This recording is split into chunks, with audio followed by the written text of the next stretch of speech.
Good afternoon, ladies and gentlemen, this is Davo from Echo Gaming, and today I am going to be bringing you a 1v1 cast between two of Echo's finest players. Oh my goodness, so let's introduce them right now. In the top right hand corner we have our red Zerg, who goes by the name of Clockwork. That's right, he's actually their team captain. Ooh. And in the top left hand corner today we do have HTOMario, and for those of you who don't know, HTOMario has been in Grandmaster for Wings of Liberty, Heart of the Swarm, and he was actually top 75 all throughout the beta as well. He's actually even got a stream on Team Liquid. And on top of that, here's a brand new addition to Echo. Oh my goodness, brilliant. So this is going to be an Echo cast today, a TVZ, in fact, on Star Station. We can see the harmless banter that has just gone by between teammates. Absolutely fantastic indeed. Now, Mario is a smart man. He's not going to be taking any chances, and he is, in fact, just going to be blocking off the top of his ramp, as Terrans love to do versus Zerg, but of course they need to really open with some delightful harassment as well. And of course Clockwork is going to always have this in the back of his mind, especially when against somebody such as HTOMario. Woohoo! Oh yes. Now I believe this is only my second cast for Echo Gaming, so let me just reiterate, I am going to be doing quite a lot more casting for them, and that is that, essentially. Oh yes. Brilliant. So we have the guys down here discussing Forever and Always, which is always a delightful concept. The map today is going to be Star Station, and oh my goodness, look at how beautiful it is. Somebody once told me that they think it's a bit like the ending stage of Diablo 3, and it really is. Clockwork putting down his expansion right about now. Oh yes. Good freaking times. You see, I don't actually know what Forever and Always is. I should probably find out before I start talking about it, but you know, I don't know. This is actually quite an early gas right here from HTOMario that actually says to me perhaps we are going to see a tad of Reaper play coming out. Anything is likely at this point in time. The gas is still rising up right now. The rally point is set, and it is going to be a Reaper play coming down right now, perhaps maybe followed up by some Hellions. This is a common build that we're seeing in the beginning of Heart of the Swarm right now. It's actually on Gosu builds as well. Really good stuff indeed. Actually, I think popularized by Flash, but it's kind of like an alternative of a standard Reaper opening that quite a lot of guys do on the ladder at the moment. But yeah, man, HTOMario is going to be surging ahead with this, probably going to be dropping an expansion around 20 as well, if he's doing what I think he's doing at least. But the Bunker Man is going to be going down. This SCV has got himself in a nice little prime position where he can't get hit. Oh, that SCV is certainly cheeky indeed. Certainly cheeky. Oh my goodness, just being excellent all round right there, and actually not getting picked off at all. Now the Reaper is going to arrive and just cause absolute hell for these drones, and now Clockwork isn't actually going to be able to do very much about this. He does have the little upgraded skin Zergling things, which of course are really cool. We should all know about them, but he doesn't actually have them there at the Mo, being able to go take care of this bunker, because of course the Reaper's going to make it very hard for these Zerglings to actually do anything without dying. But here we go, we do have the Zerglings coming in right here. The Reaper surely would have seen that going across the map right here, and these weird deformed looking Zerglings are just going to be jumping across the map, going straight towards the new expansion of HTOMario. And this is one thing that Zerg players really love to do. It's like, you mess with me, I'm going to come ahead and straight mess with you, and more often than not it will really mess up a Terran player's plan, especially if they've put money into harassment such as this.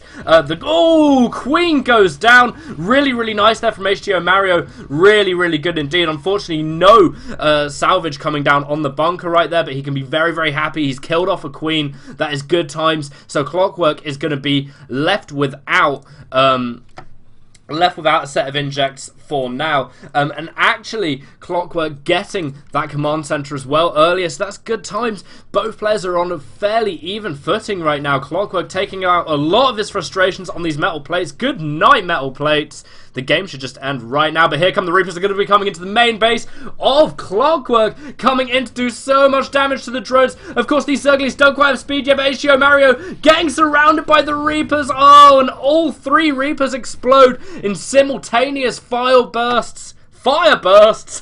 Not a file burst. And oh man, that is so brutal indeed. Now, we haven't actually seen any Hellions coming out at all, and it does actually look like Mario is instead going to be transitioning into a fairly standard bio tank play, which people love to do versus Zerg. Really, really good indeed, but Clockwork is right on the offensive, not letting Mario get away with any of this jive, man. And Clockwork is going to be coming up here and going to be taking out that tech lab, and that's a really, really good shot coming down here from these roaches. It's going to be really, really hard for Mario to maybe keep this bunker up. Is the bunker going to go down? No, it's not. The SCV's just about heal it up, but they all die, and that's it. The front door of Mario has been breached. Clockwork is now in with a much larger supply indeed, because Mario's initial harassment didn't go so well. He did get that queen off, but he did wind up having his command center cancelled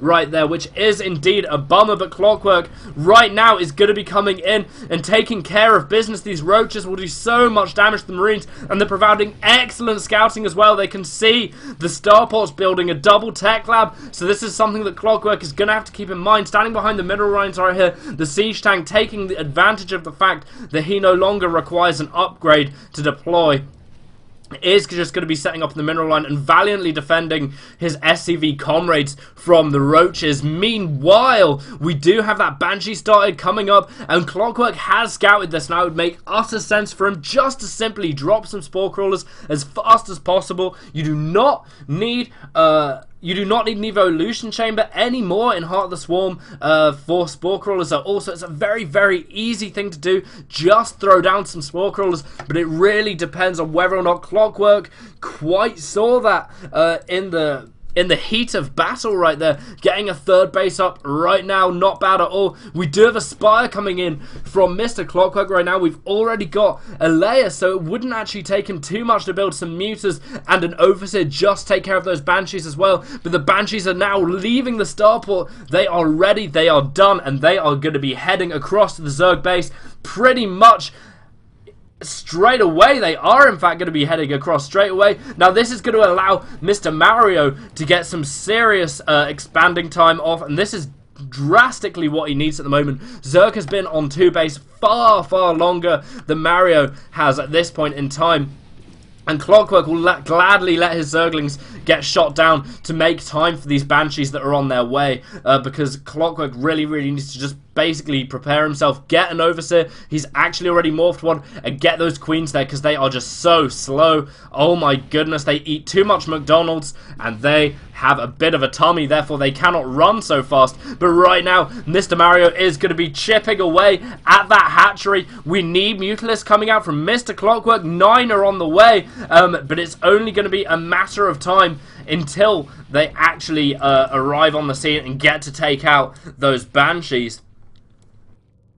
Core blimey Gavner, that's absolutely crazy indeed. But right now, Mr. Clockwork gonna be coming out and ruining these Banshees. Unfortunately for the Banshees, Zavor is over, and they will be falling into many little pieces and dying. They didn't actually wind up killing too many drones. They only kind of did quite a lot of damage to that hatchery there, but not so bad in the first place. Really, it's all freaking good. Meanwhile, we do have an auto turret being placed down by HTOMario. Not entirely sure why. It might actually prevent a run by, but this is quite a big gap in here, really. And here come the Mutas. That's almost definitely why the turret's been placed down. The Viking is the first to fall. The Raven, being very, very expensive, is obviously going to be a good target for Clockwork to go for. And man, auto turrets are brutal, but one thing that is also brutal is when SCVs and mules clump up like that against Mutalisks. The Glaive Worm bouncing around, and oh no, the Widow Mines! Ah! Widow Mines coming down on the Mutalisks, so painful indeed,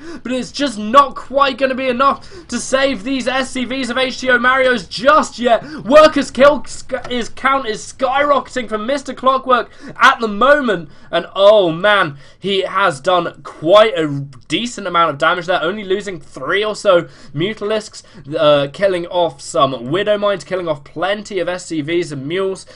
Good times indeed, really. Getting a auto turret too, even though they're free, it's still a good thing. And oh my goodness, all good times. Meanwhile, we do have the tunneling claws coming down from Mr. Clockwork, and that is absolutely crazy indeed. I wonder what he's got in store. I think maybe he has quite realized there's no missile turret in this kind of area here for Mario. He will of course have seen the Raven, but I'm really interested to see what Clockwork has planned for those tunneling claws. That is what I want to know, because I love them so much. Meanwhile, we do have the Hellbats being produced right now, actually a little bit weaker than they were in beta, but oh man, the Mucus is going to come in for another round. There is a Thor present. If these Mutalisks fly anywhere near the Widow Mines, they will suffer serious losses indeed. The Refinery going to get focused on. Oh, the Thor likes his chances, and to be honest, who wouldn't? But oh, the Mutalisk basically committing complete suicide right here, and oh no, that's so brutal.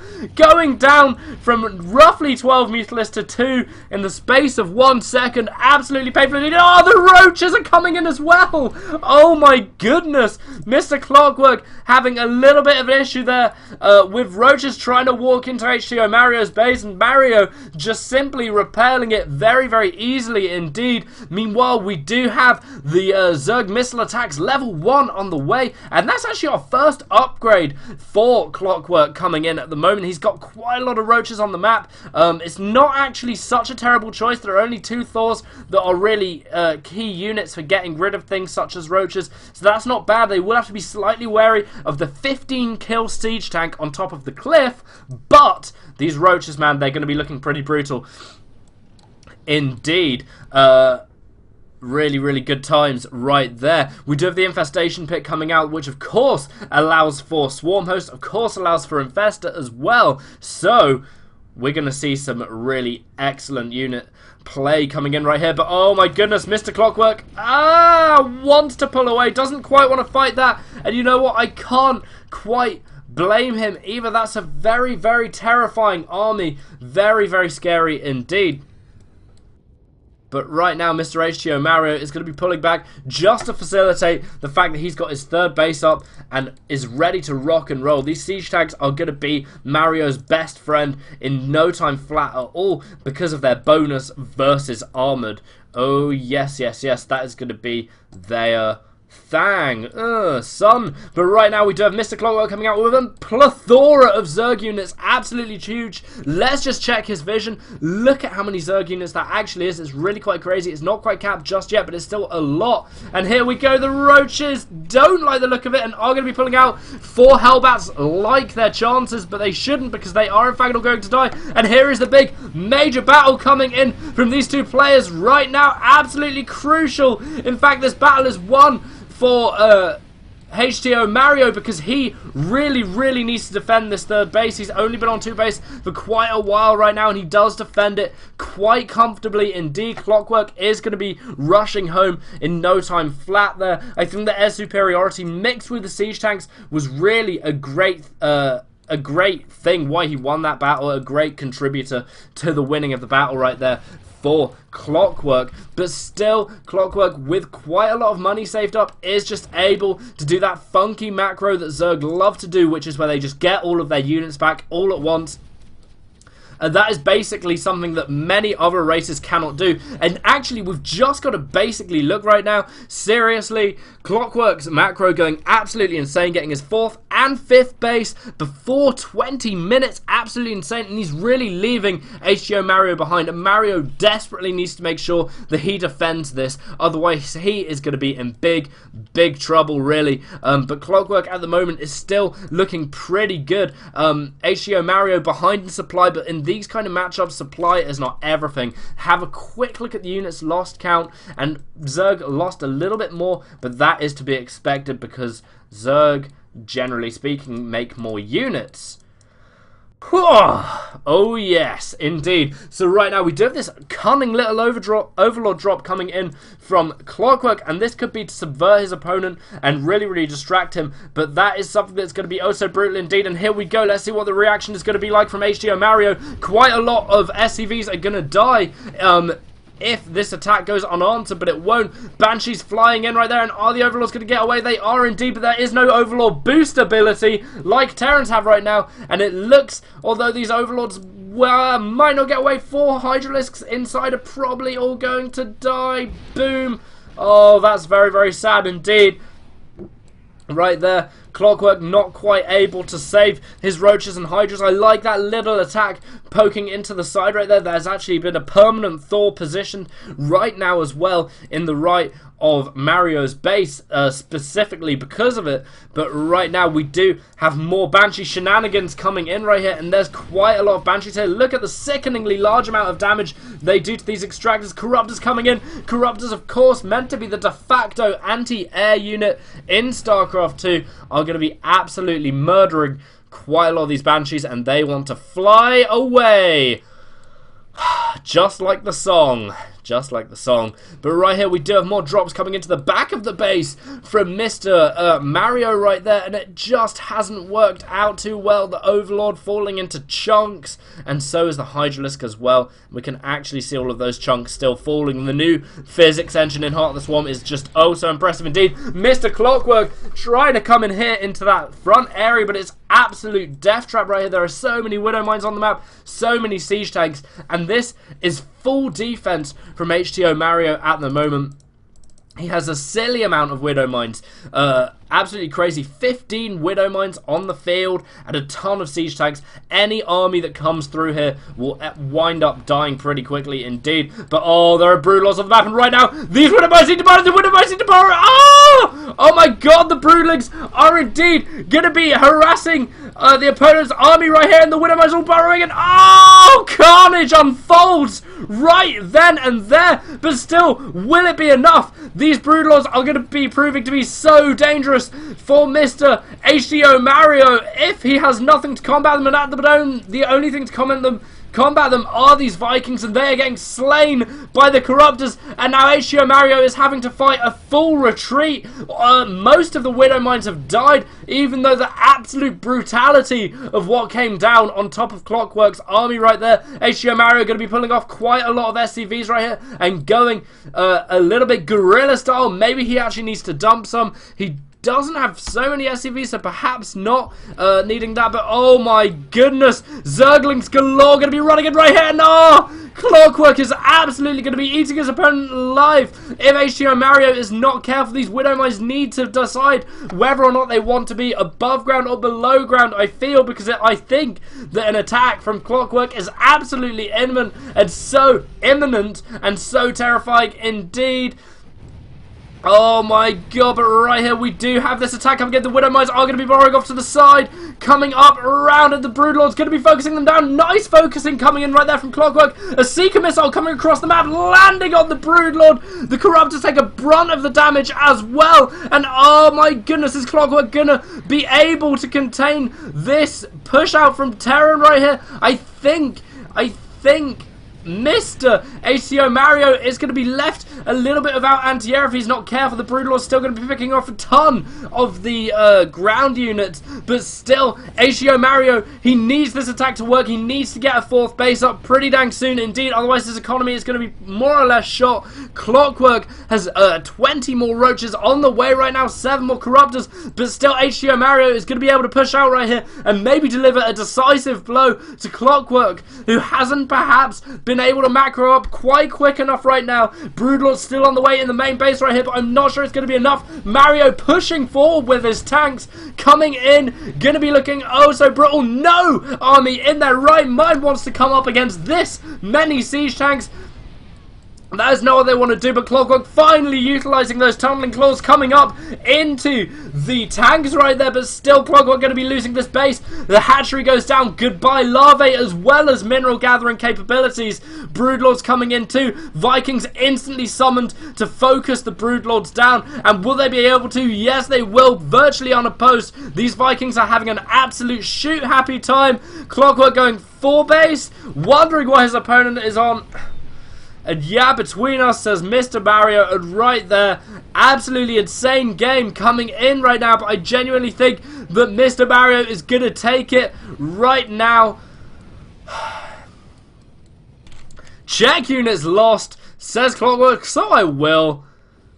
And oh my goodness, absolutely insane. Mario right there with that composition of Widow Mines and tanks, really able to elevate his opponent's unit loss count so quickly indeed. Really, really brutal. In fact, when there was that big hold up here, I don't think any army ever wants to go up against something that looks as defensive as that.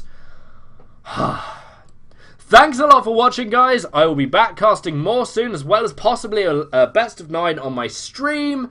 And I'll put the details of that into the description if I have time, but I'll put the details of the best of 9 where you can find it. Whatevs. Thanks a lot for watching, guys. I'll see you guys next time.